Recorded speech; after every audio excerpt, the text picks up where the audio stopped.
Hey guys, hope everyone's doing well today.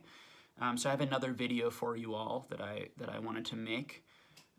Today's video is going to be on hidden fates, and this was a video that was suggested a lot by people. They wanted me to make this video, and I want to make it too, because I do have some things I want to say about hidden fates that I haven't said yet, or to really devote a whole video talking about hidden fates.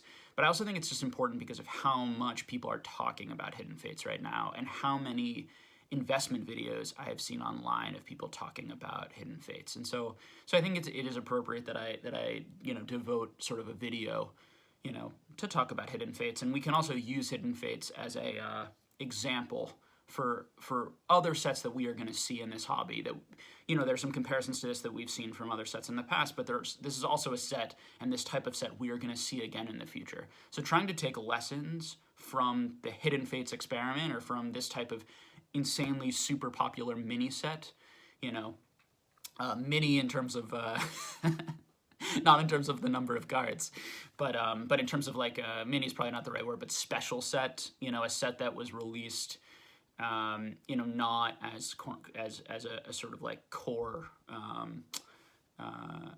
set that designed to be playable, but a set that was really, I think designed to be collected, a highly collectible set, a collector set. And I do think it's really cool that Pokemon makes these types of sets. Before jumping into it any further, like, I love this set. I'll show you guys just so you know my position in these sets. Like, I have stacks and stacks of PSA cards, of hidden fates. A lot of these are actually shiny GX. I have more stacks. Here's another stack that I didn't show you before. Even more over here. I have most of the cards graded in PSA 10 or PSA 9, some of them. Although a lot of them are actually, for transparency's sake, a lot of them are actually Japanese. Because I actually prefer the shiny GX Japanese cards and the way that they look in this set to the English, although I like the English as well. And I think for me, I have more excitement and connection to the Japanese release because like most things, of course, it's the first release, but I also just like the hype around it was so fun and exciting, and I was able to me and Rafi were able to get a few, 2 booster boxes from Japan for like pretty reasonable prices, like $60 to $75 range. I forget exactly what we paid, which wasn't too much over the $50 sort of original price. I believe that was the original price. And so we were really excited to get those and to open them because it was so cool to see shiny full art, versions of these cards. And I actually really liked, maybe even more than the full art ones, just personally, I actually liked some of the shiny non-full art cards, particularly of Pokemon that like I hadn't really seen shiny versions of before on cards in that way. And I just think it's cool to see shiny versions and like what Pokemon comes up with in terms of the art and the art style of shiny Pokemon that I've never seen before. So from like that collector's perspective, like I was super excited to see what Pokemon did to work on collecting this huge set. And I think a lot of people felt that way. So the good thing for investors, when it comes to Hidden Fates, is this is clearly a set that is very popular with collectors. And people who, lots and lots of people, I think, worked on creating master sets of this, wanted to collect all of them. It also, of course, had that shiny Charizard, which was the same art as that very, very popular, Rainbow Rare Charizard from Burning Shadows. And so this set had a lot going for it. And there was a lot of speculation that it was never going to be released in English, and that it was only going to be in that Japanese. So that added hype, I think, to the Japanese initially. But then eventually we learned that it was going to be reprinted, and it was actually going to be reprinted in full, basically. All the cards from that Japanese set were going to come to the English with a few different ones, a few others. And all of that was a surprise.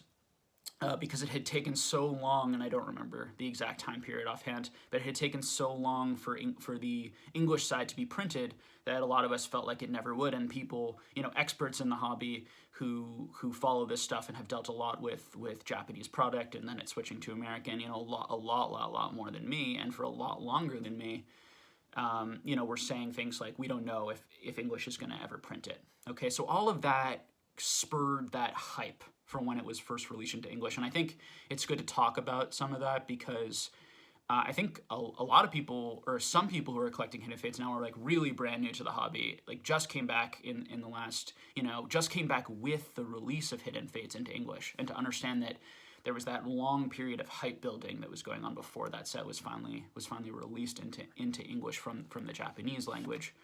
Okay, so that's the good news. The good news is genuine enjoyment, genuine collector interest, really great execution by Pokemon, really great looking cards.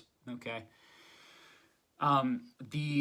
So I watched a lot of YouTube videos before I made this video on the subject, because when I make videos, I am actually looking to say something different than what other people are saying, so that I can add something to the conversation that's actually helpful to people. I think people, saying a lot of the, just kind of repeating the same video over and over again that other people have said doesn't really,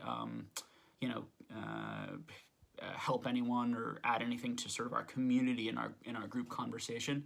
So I'm definitely going to try and give you guys some points that I did not see in any videos. And if you made a video that you did say some of these things, I apologize. I just didn't happen to see it. I think I watched 3 or 4 videos that sort of talked about the same thing.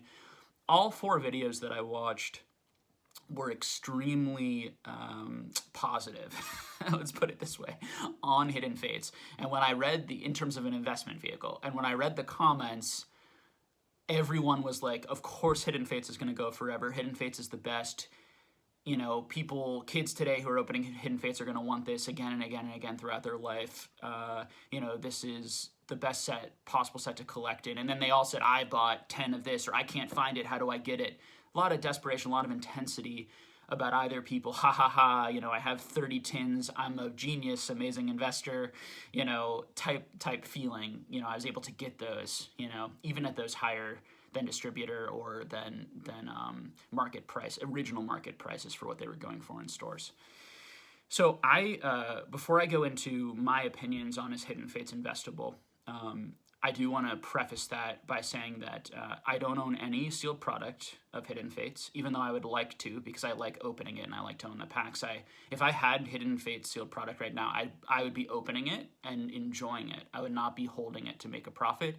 And if I got any very PSA, very minty looking cards that I didn't have yet in my PSA cases here, I would probably grade them, and I would probably feel pretty good about grading them, in that grading them is probably going to increase their value as well, and increase the value of my collection, and not going to be like a total waste of money also.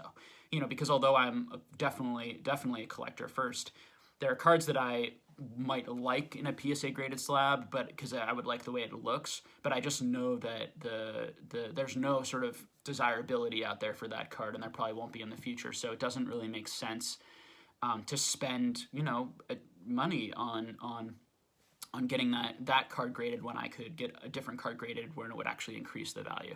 So I'm always kind of with a foot in both camps of I'm doing this to collect, but part of what I enjoy is the value.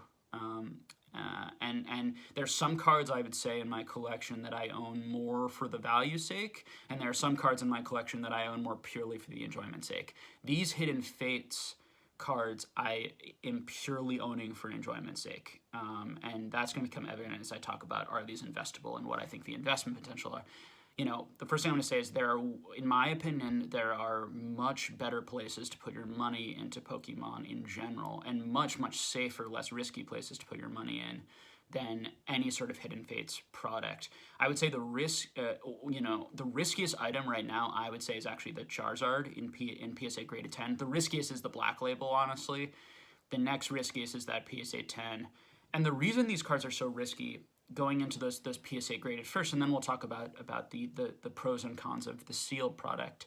The reason it's so risky is the prices on these cards have been all over the place and quite, in my opinion, irrational. I've seen anywhere between, right, you saw when it first came out, you saw $10,000 Black Label, Charizard, right, a fresh out of a pack, $10,000 Black Label going for. That's so much money for a modern card where there are going to be, you know, tens and tens and tens and tens and tens, if not 100,000. You know, who, I don't really know, obviously, but, you know, certainly tens and tens of thousands of that copy of that card, the same exact card existing in the world, and you're paying $10,000 for that card, is just crazy to me. Now, if you just really wanted that card, like in Black Label, like I think you paid way more than you needed to, in my opinion. But like if you have a lot of money and you really like that card, all the power to you. So that's the first thing. I'm always all the power to you. Spend whatever you want to spend on these cards. It's your hard-earned money. You do what you want with it, right? That goes without saying, though, I think. But when we talk about, you know, could you have gone it for less, or should you have waited, or the mindset of like, I want to make my money, you know, work the best for me in this hobby and make me the most money if I ever want to sell my collection one day and get money out of it. The issue with those cards is the sporadic sort of ups and downs and swings we are seeing. So for short-term flippers, there was plenty of money to make in these Charizards, and that includes the Burning Shadows Charizard. So one question to ask yourself, are you a flipper or are you an investor? Or do you do some of both? Flippers can make lots and lots of money. Flippers is, you know, I hate to compare anything in the Pokemon market to stocks, but, you know, in this case, it is a good comparison. You know, flippers are like day traders in stocks. And day traders often trade on stocks that are extremely volatile, that are very poor companies that could fall apart at any point, but there's a lot of interest or hype around it, either positive or negative. And so they look for cards and things that have a lot of action, that have a lot of attention, that have a lot of eyes, because those cards in this case, or stocks, are very easy to manipulate, because there aren't that many of them. They're inexpensive maybe, or there's so many eyes and energy around it that you could put out there that this is amazing, or that this is the best, or everyone should buy this, and you're going to see a lot of movement. You're going to see a lot of eyes grab that card up. A lot of people, a lot of fear, a lot of anxiety, a lot of fun and enjoyment, a lot of emotion. And when you have a lot of emotion around anything, it destabilizes prices, because a lot of what people are willing to pay for things has to do with emotion. Okay, so these cards have been highly moved up and down, I can tell you, by market manipulators, or by flippers. And flippers aren't necessarily trying to manipulate the market, but I do think flippers have a higher vested interest in manipulating the market in short terms, because generally market manipulation works really well in the short term. It's harder to make market manipulation really sustain itself over a long time, unless you're doing a lot of it over a long time. And we can talk about that in another video a little bit more, those ideas, because they're interesting ideas. But so going back to that Charizard, we saw, right, $10,000 Black Label go. You know, then I think it was coming down all the way down to like the 2000s. You know, I could be slightly wrong on some of these prices. I'm not an expert on Hidden Fates, okay, by any means. I don't watch every price that's going on, but I do have a general understanding of what's happened, right?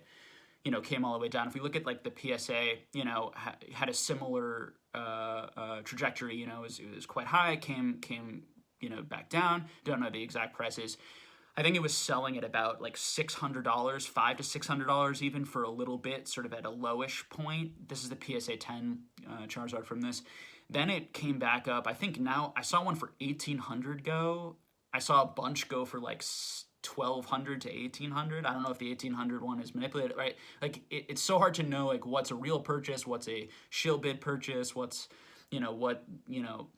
people all the time are asking, and we can even look at my last video, people shared stories, right, of like people asking them to like fake bid on their items, and there's a lot of that potentially going on. So when you're trying to figure out like what are collector types who are buying this card not to flip it, but actually to either hold it for 10, 20 years because they really think it's going to go up, or people who just want it for their collections like me mostly, what are they actually willing to pay for it right now is very difficult to decipher in this type of environment, which makes it ideal for those flippers to come in and try and make a quick profit. The issue with flipping and the issue with day trading in stocks is it's so hard to, and it takes so much luck, frankly, or a huge platform and a very skilled manipulator who really knows how to manipulate the market in a smart way. But it takes either a huge amount of skill, but also a huge amount of luck, and more often it's luck, to make money in doing that, because it's so difficult to know. You have to buy at the right point and you have to sell at the right point. And it's so difficult to know which way anything is going to move when it's all over the place like that. And just as often as you buy at 600 and then sell at 1800, you could buy at 1800 and then have to sell at 600 or have to sit on it, right? So difficult to do. So for the flippers, I get why they're interested in these cards. There are a lot of them doing that, I think. There's a lot of danger in losing money for those flippers, but there's also a lot of potential in making money if they do it in a smart way and really know what they're doing and are really engaged in the market. Okay, but focusing more, I think, and more of this discussion on investors. Okay, and that's what all these videos claim to be about. Is they're not saying is this a good flipper item? Is this a good short-term money-making item? They're saying, which it clearly has been for a lot of people, because a lot of people bought it at 600 and probably sold it, on the way up and made money. So a lot of people have made money off of Hidden Fates, of course, and off of the sealed product as well, for sure, right? They bought it, some of the items like for $50, right, that then went up to $250, the Elite Trainer box, for example, or like they're huge margins in these. That's a 5-time margin. That's great. It's an unbelievable short-term profit, in terms of percentage. So talking more about those investor types, what investing really means to me, at least, investing is I am going to put my money in an item or a stock or whatever it is, a collectible that to me is currently undervalued. Two things that either currently undervalued at the moment, I believe, or which is the best thing, or maybe I think it's appropriately valued for the moment, but I see a lot of long-term potential in the item, and I believe that it's going to sort of consistently go up over time, and I'm going to get a nice return and a nice profit from simply holding the item. And generally investors, and in my opinion, and value investors are actually looking for things that aren't that risky.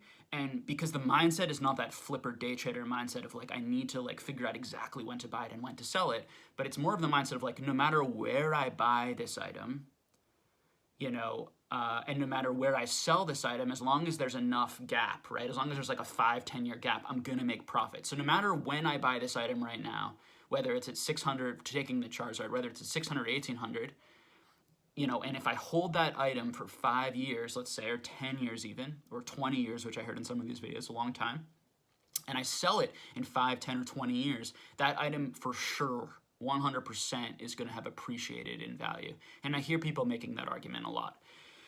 And that is the right argument to make when we talk about investing in anything, because that is what investment looks like. Investment is like if I think Amazon, or I think one of these stocks is investable today, like even if I think Amazon, for example, let's just say theoretically, I'm not actually giving my real opinions, right? But like Amazon's overvalued now, let's just say, because there's a lot of hype on Amazon, a lot of people, Nasdaq's at an all-time high, it doesn't really make sense with the economy, whatever.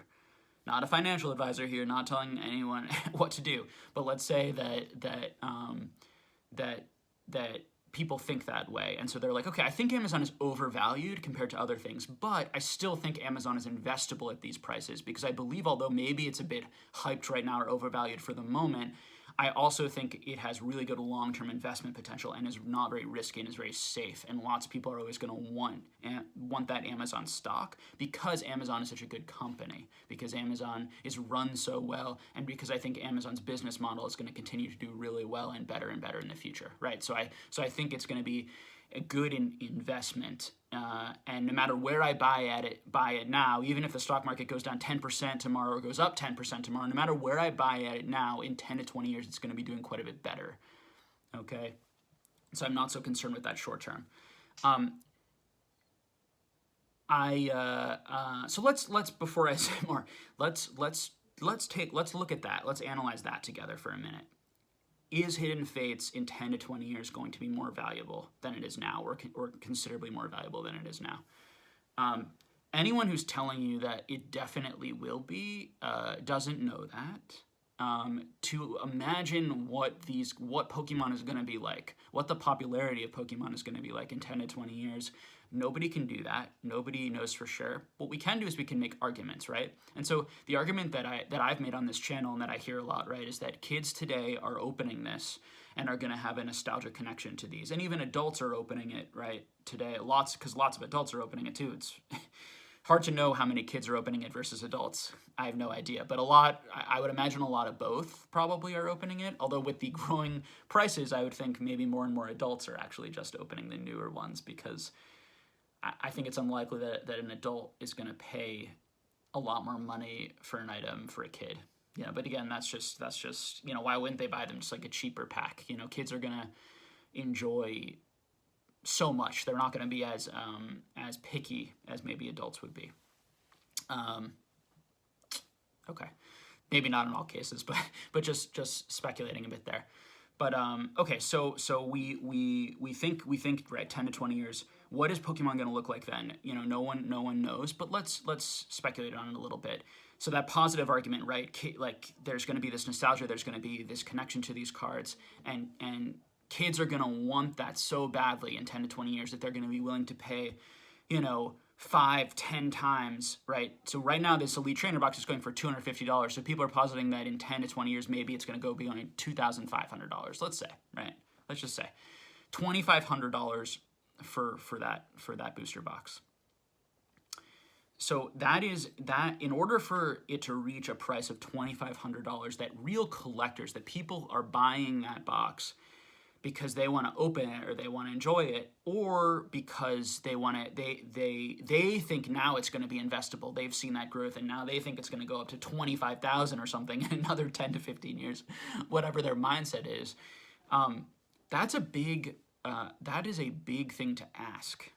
Like that is a big return and a lot, and for people to say that is certainly going to happen is a big question mark in my opinion. Let me put it that way. And here's some reasons why it may not happen. First of all, even if Hidden Fates ends up being like one of the all-time most popular sets, and that's a big if. Right now, it's extremely popular and enjoyable, but we don't know historically how Hidden Fates is going to be looked at in the future. Nobody can answer that, and I'm going to speculate more on that in a second. But let's say it really is. Let's say it goes down 10 to 15, 20 years. People are still talking about Hidden Fates. People love Hidden Fates. People are looking for Hidden Fates. Okay, and let's say that it's probably going to need to be a lot more. More people are going to even need to want it then, and in a stronger level for it to go 10 times up what it's already going for, right? Because, yes, all the hype and all the intensity and the investor speculation is what's made it go up 5 times already, but you're going to need even more of that to make it jump another 10 times. Who is going to be the people who are willing to buy at that $2,500 price, and how are there going to be enough people to actually buy it at that price when there are people, we're not even talking about distributors or companies who probably still have this product. We're talking about all of the people right now who have that exact same idea, who I'm seeing in these comments or these videos say, yeah, I'm going to buy 30 of these, I'm going to sit on them for 10 years. People weren't saying that back in the Wizards of the Coast era. There weren't a lot of people, if any. There were Gary maybe, right? The Charizard, and maybe less than, I who the hell knows, but probably less than a few hundred people were really hoarding and sitting on lots of boxes, if even that many people. It's so rare that we see a collection nowadays of people, of someone who really kept sealed product. I recently saw one on E4, which was really exciting to see, someone who really just kept product their whole life. But really unusual to see normal, kind of just your average sort of collector investor type who just held Wizards of the Coast box sealed for all of these years with the idea that it's going to go up in price so much. So there just weren't that many people who had those boxes, which is part of why finding those boxes sealed in good condition is so rare. Most of the boxes that we see today were actually probably from companies, from businesses that just weren't able to sell them maybe. And then they had the foresight to think maybe these will go up in value because Pokemon is so popular, and they held them in. And they held them. So you have all those. So you have a lot of those business boxes. I can tell you, Hidden Fates businesses are gonna, modern Pokemon businesses are gonna be doing the same thing with all these boxes. They're all gonna be keeping some stock. So all of the Pokemon businesses that we have now are gonna be keeping probably more stock because it's cheaper and easier, and there's more of it, of these boxes than they did the Wizards of the Coast. So you have all of that to compete with. Then you have all of the investor types and speculator types and flipper types who are keeping this product in their rooms, so that's so much more extra product that'll be in the market than Wizards of the Coast ever faced. Okay, so Hidden Fates is going to need to be much more popular and wanted and desired than Wizards of the Coast in order for those Hidden Fates boxes to ever reach the prices that the Wizards of the Coast boxes are now. Just if we think about like supply and demand, that's very likely true, right? Because there's just going to be so much more sealed Hidden Fates products and Hidden Fates packs sitting around than there was the Wizards of the Coast, product that it sort of exists now that people really want. Okay. My next big issue is, why do people think that Hidden Fates is going to be, and my concern is how is Hidden Fates going to be more popular than Wizards of the Coast? Like, how is it going to achieve that? And I've heard people say that. I've heard people make the case that Modern it's more popular than Wizards of the Coast, and so in the future it's going to be much more popular, and people are going to try to collect that again. The key point here that I want to make, and I made it a little bit in one of my videos, but I'm going to say it again here, is something I'm going to call set competition and box competition. Wizards of the Coast is never going to be the entity that is Wizards of the Coast, and the time period that is Wizards of the Coast, and the type of art and the type of look and that first edition stamp. There's so much, and the fact that it says Wizards of the Coast on it. There's so much in that era that makes it collectible, because it's very specific. It's very and it's not replicable, and it's not similar to other things in the future. Now, Hidden Fates, right now, there isn't really anything that's similar to Hidden Fates. And I think that's part of why Hidden Fates is so popular and has done so well, is because it was that first really cool, like, so many shiny cards, like, unbelievable master set to find, collect, do all that sort of stuff. But not only can any of the modern sets be reprinted, and that's a huge issue when you're speculating and investing a lot in modern sets.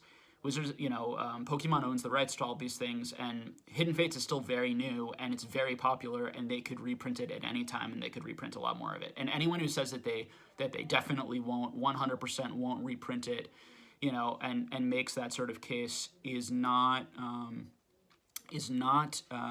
giving you the truth. The truth is nobody knows the answer to that, and that's always the risk. So the last idea to talk about here before we shift back to that box competition idea that I think is very important to think about, and set competition idea when we think about prices, is this idea that when we look at the history of reprints in Pokemon, we see that Pokemon has reprinted in the past, right? We've seen Pokemon reprint Roaring Skies, for example. But I hear people argue that Hidden Fates won't be reprinted because two reasons. One, like Roaring Skies was reprinted, and for those of you who don't know, Roaring Skies, in X and Y was hovering at around $300 per booster box, and then got destroyed and went all the way back down to $80, $90, by a reprint. But they argue that was two things. One, they say that they only reprinted Roaring Skies because of playability. If it was the collector base who really wanted Roaring Skies, they wouldn't have reprinted it. That's very possible. Clearly, Roaring Skies was boosted up in price because of the playability, because players needed the cards inside to be competitive, okay, and really wanted those cards, and that's why it went up. And investor speculator types buying up all the product and probably pulling it off the market and manipulating the prices up because they understood what was going on. These flipper types, that I'm sure that was a big part of it too. It wasn't just organic natural interest that drove it all the way up. And then all of those investor speculator types got killed, right? They got killed by that reprint and maybe left the hobby forever, or were furious or frustrated. And so people say that Pokemon has changed that. One, they wouldn't do it for the players, but two, they wouldn't do it for anything anymore, including the player sets, because Pokemon has realized that doing that really hurts consumer trust, and that what's more valuable to Pokemon, it's more valuable for them to create that demand and create that fear of missing out on a set, and that there isn't enough to go around, and that will make them more money and create more hype around the product than will printing it as much as possible and just keep printing it until people completely stop buying, and you go to a Walmart or a Target or a GameStop and the shelves are covered in Hidden Fates, and then we start getting Hidden Fates booster boxes in all of our modern tins because they're just trying to give it away, right? That Pokemon won't ever do that, because they don't want to hurt that consumer demand. And I think that's a fine argument, and it could 100% be right? That makes perfect sense. But people who say that's definitely the case don't know that. And two, like, they're going to make their own financial calculations, and we don't know if they are, they could have a change of mind in 5-10 years. They could reprint Hidden Fates. They could do anything. They could do anything they want. Very, very unlikely. The longer the time goes by, the less likely they're going to be reprinting in Hidden Fates. The more likely scenario that's really going to hurt these prices is that they're going to print a Hidden Fates 2 or a very similar set to Hidden Fates. And so I want to bring it back to the box competition idea. Okay. The biggest problem and I hear no one saying this, and I kind of can't believe it, because to me it's just common sense that they're going to see the success of Hidden Fates and they're going to try and recreate that type of set, maybe with different art or with a slightly different look, but with all shiny Pokemon or something again. Now they may wait a long time, because in their minds they're probably going to think, and again, wild speculation here, but pretty common sense ideas, that okay, that did so well with collectors. Let's do another collector type set. What do collectors really like? They really like shiny Pokemon. They really like large sets. They really like interesting, cool art. They really like the textured. How do we design cards that have all those elements again? And if they do that successfully in 5 to 10 years, let's say, even if it's 10 years down the line, that set may replace, Hidden Fates or compete with Hidden Fates. And this idea that 20, 30 years down the line, for example, that Hidden Fates is going to be this amazingly historic set, I think you may see a line and a lot more of these shiny sets potentially in the future that could hurt the prices of Hidden Fates or could compete with the prices of Hidden Fates. And maybe those sets are rarer. They aren't printed this much. People aren't hoarding them thinking they're going to go up forever. So those are all possibilities. They're all important things to think about.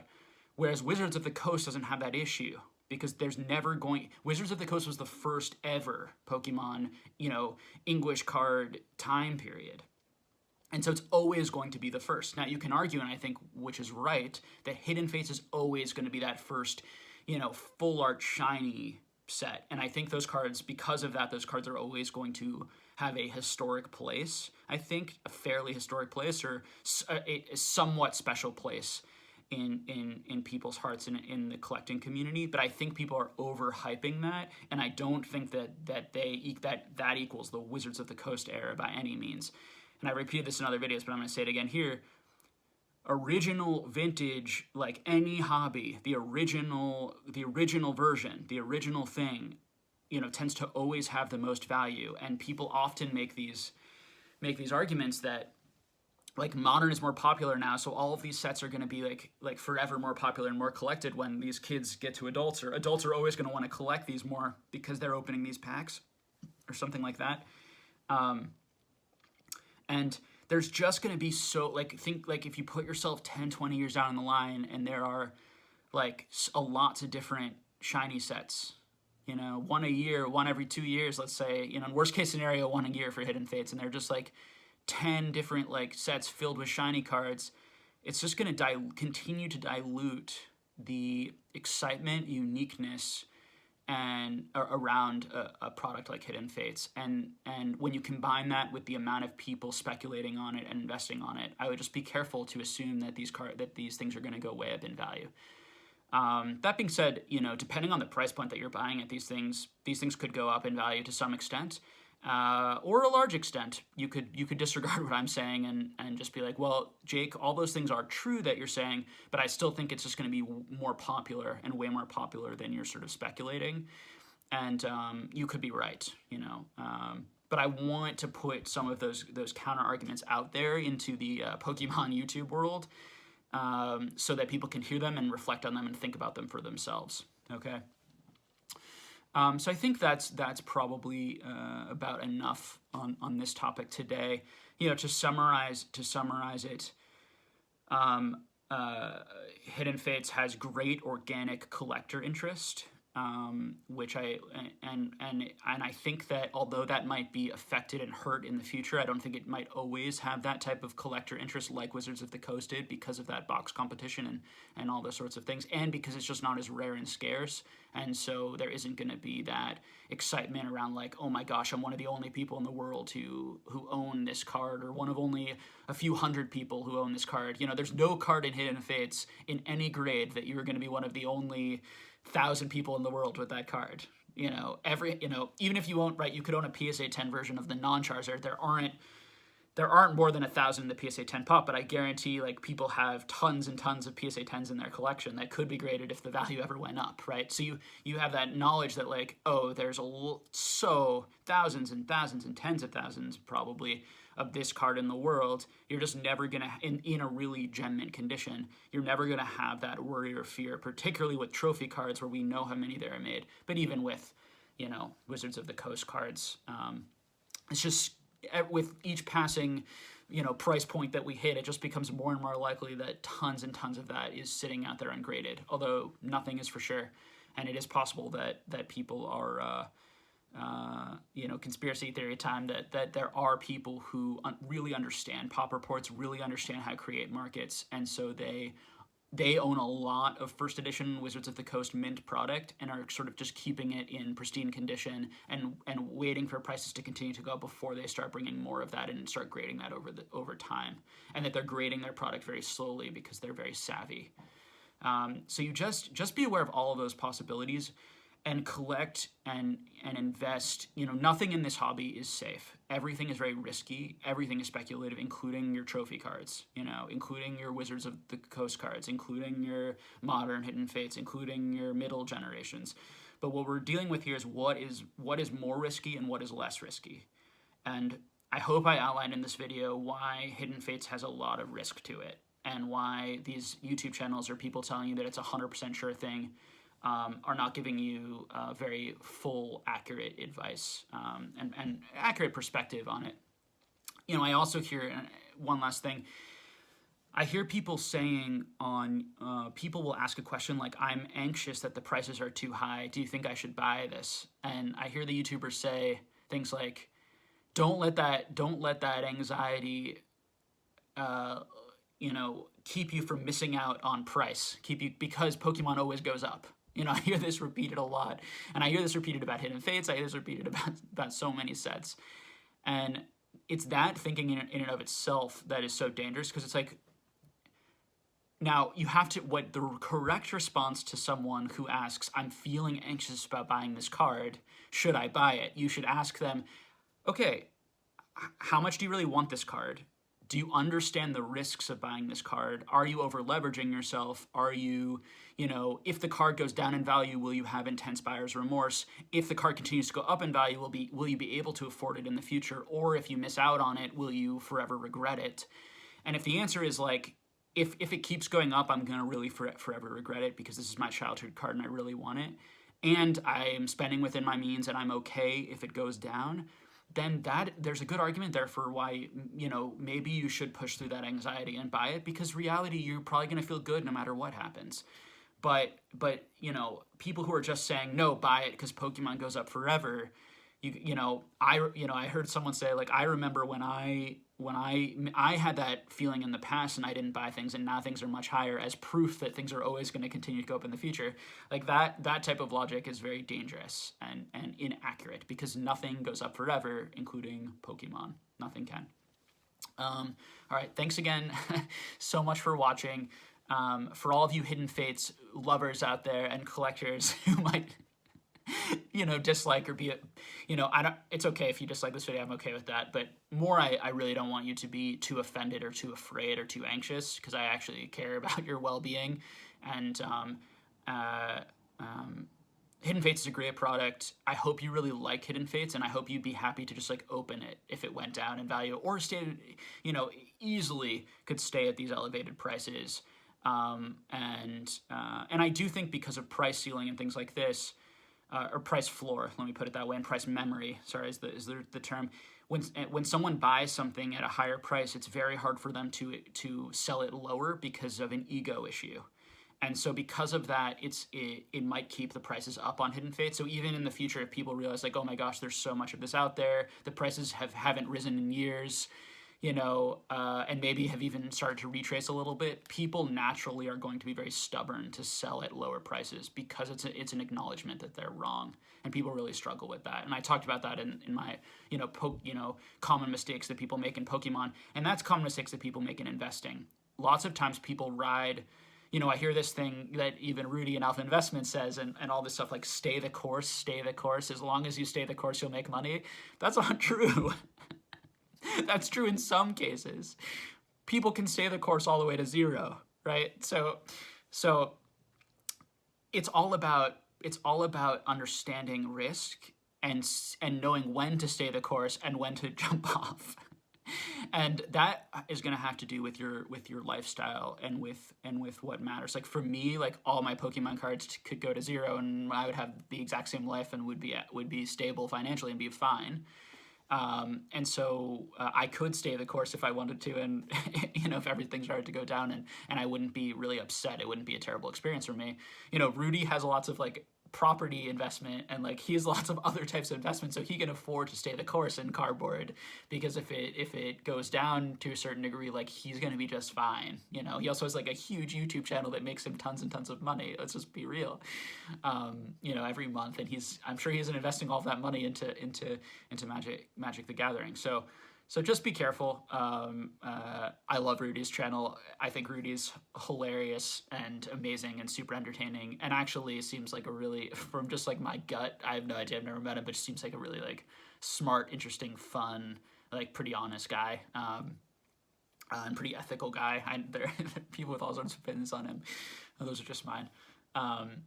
But I hear people using like stay the course as an excuse to like do terrible, like really irrational things, and really just as an excuse to like not admit that they were wrong, or that they made like a poor buy, which is very emotionally hard to do. It's very hard as a human being to admit that you made a mistake and that maybe your thinking wasn't exactly right, and then to kind of, once you acknowledge that you've made a mistake, then it's time to figure out, well, what to do. Should I stay the course now because I'm too much into it, I don't really care if it goes to zero, or should I sell it, take some of my money out of here, because I don't really like, if we're talking about Hidden Fates, I don't really like Hidden Fates, and I have 30 tins, and Jake's making a lot of good points, and it might go up, and Jake's saying it could go up, but I don't really believe it will, or I'm not really sure, and I would be happier if I had other cards, or if I had just cash, and put it into stocks, or put it into some other investment. So hope you guys are thinking about all those things. Thank you so much for tuning in and joining me today. I've had a lot of fun making these videos, love talking about these subjects. In the past, I was only talking about it with like my friends here in person, and now it's cool to be sharing it with an audience at home. Appreciate the continued support. Please continue to subscribe to the channel, comment on the videos. Love hearing those comments. Once we get to 1,000 subs, I'm going to do a live video, hopefully, where we like have more of a off the top discussion, in the moment discussion on whatever you guys want to discuss, honestly. And I'm gonna talk a little bit more once the channel gets monetized, which won't be for a long time. My goal for this channel is also to not expose, but talk about how YouTube channels work. And if we get bigger and we start making money, I'm gonna actually tell you guys how much money the channel makes. And I was thinking about this to give you that transparency of what works and what doesn't, so you can get that clearer look.